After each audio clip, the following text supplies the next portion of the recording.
TDP Janasena విషయంలో ఒకళ్ళ వెనకాల ఒకళ్ళు నడుస్తున్నారు అని వాళ్ళు చేస్తున్న దానికి కూడా చంద్రబాబు గారు కూడా చెప్పారు. ఒకళ్ళ వెనకాల ఒకళ్ళు కాదు, కలిసి నడుస్తున్నామని. ఇవన్నీ కూడా నిజంగా క్యాడర్కి బాగానే సింక్ అయినాయా, లేకపోతే వాళ్ళకి చెప్పారా సమాధానం? ఇది అందరికీ కలిపి చెప్పినట్టుగానే భావించచ్చండి. వాస్తవానికి ప్రజల్లో లేకపోయినా, ఇరుపక్షాల కార్యకర్తల్లో లేకపోయినా ఏదో ఒక అగాధం సృష్టించాలని చెప్పి విశ్వ ప్రయత్నం చేస్తా ఉంది జగన్ అండ్ కో. దాంట్లో వచ్చినటువంటి చొప్పదంటూ మాటలు ఇవన్నీ కూడా.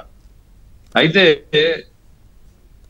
మీరు చెప్పినట్టుగా, ఇందాక పెద్దలు కూడా విశ్లేషించినట్టుగా, ఉభయ పక్షాల నాయకులు ఇతర వేరొక అవతల పార్టీ పార్టీల యొక్క జెండాలను చేతపూని ప్రజలకు ఒక స్పష్టమైనటువంటి మ్యూట్ అయింది.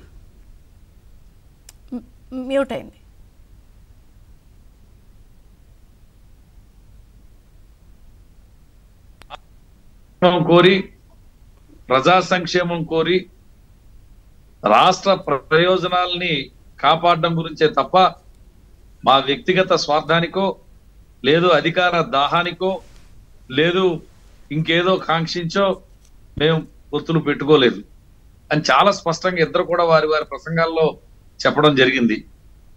ఇక చంద్రబాబు నాయుడు గారి ప్రసంగం ఇందాక మీరు కానీ లేదా మీ పెద్దలు సూర్యచంద్ర చెప్పినట్టుగా కానీ, ఒకటి ఆయనకు ఉన్నటువంటి అనుభవాన్ని జోడించి రాష్ట్రం యొక్క ప్రగతిని, I'm very sorry to say, పునర్నిర్మాణం అంటున్నారు. పునర్నిర్మాణం కాదు, అసలు నిర్మాణమే. ఆంధ్ర రాష్ట్రాన్ని ఏ విధంగా నిర్మాణం చేయాలని విభజన తర్వాత జరిగినటువంటి ప్రక్రియని మధ్యలో ఆపే శిథిలాలుగా మార్చినటువంటి పరిస్థితి. వేళ రెసిడ్యూ స్టేట్ ఆఫ్ ఆంధ్రప్రదేశ్ నిర్మాణం చేసే దిశగా